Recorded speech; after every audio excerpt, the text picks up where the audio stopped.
وسيدي رسول الله ووصالا أبديا بحبيبي رسول الله.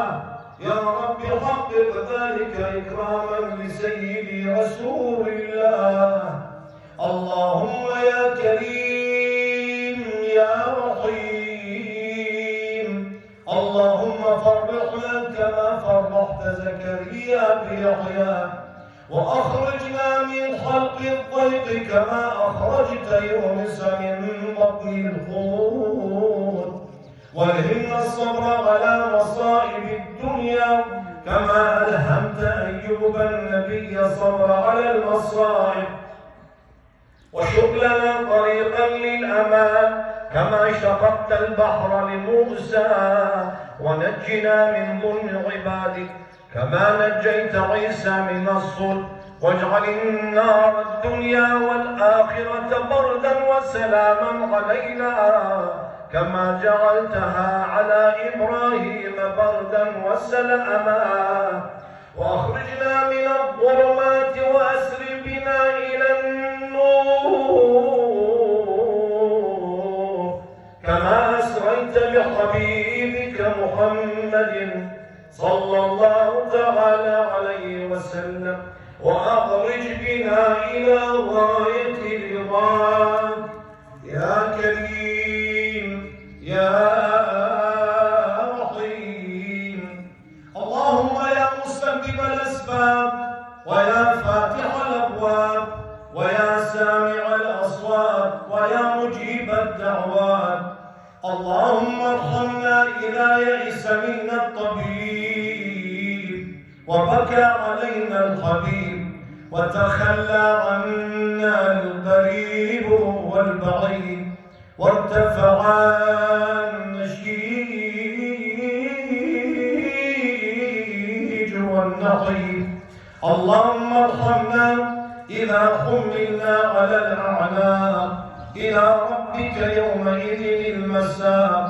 اللهم ارحمنا إذا أرنا التراب وغلقت من القبور أبواب، وانفض الأهل والأحباب، فإذا الوحدة والوحشة والهول الحساب.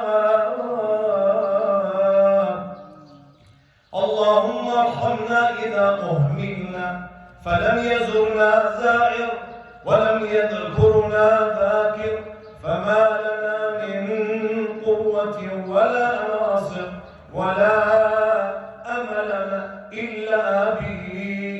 إلهي وسيدي ومولاي،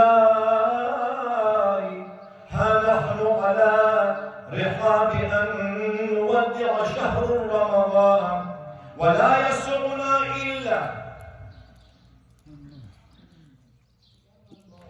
أن نقول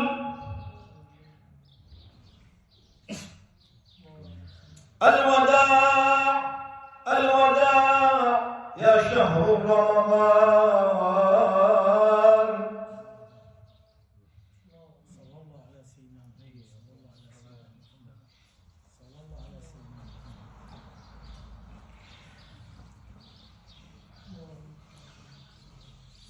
الوداع الوداع يا شهر الطاعة والغفران. اللهم يا كريم لا تخرجنا من الشهر إلا أنت غفرت لنا يا الله. يا كريم يا رحيم يا الله.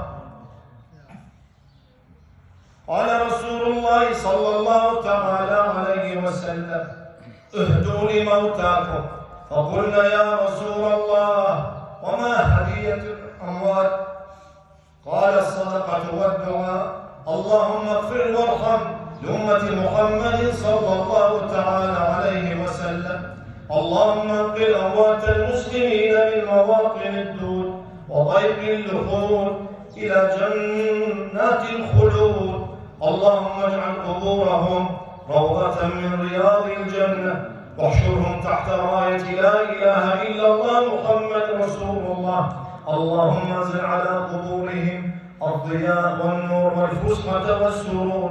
نهدي هذه الخطبة الشريفة أولا إلى حضرة رسولنا الأكرم محمد صلى الله تعالى عليه وسلم، وخصوصا إلى أرواح المسلمين كافة، منهم خليفة عبد الوهاب مصطفى، والحاج فاروق آية، والسيد مصطفى بكر، وفرحان محي الدين وزير الرضوان، وعمر فاروق. اللهم ارحمهم يا كريم.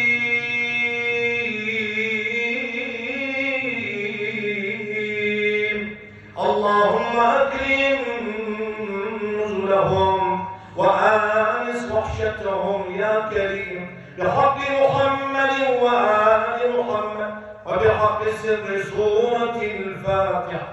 نسبق الصلاة على محمد وعلى آله وصحبه وسلم.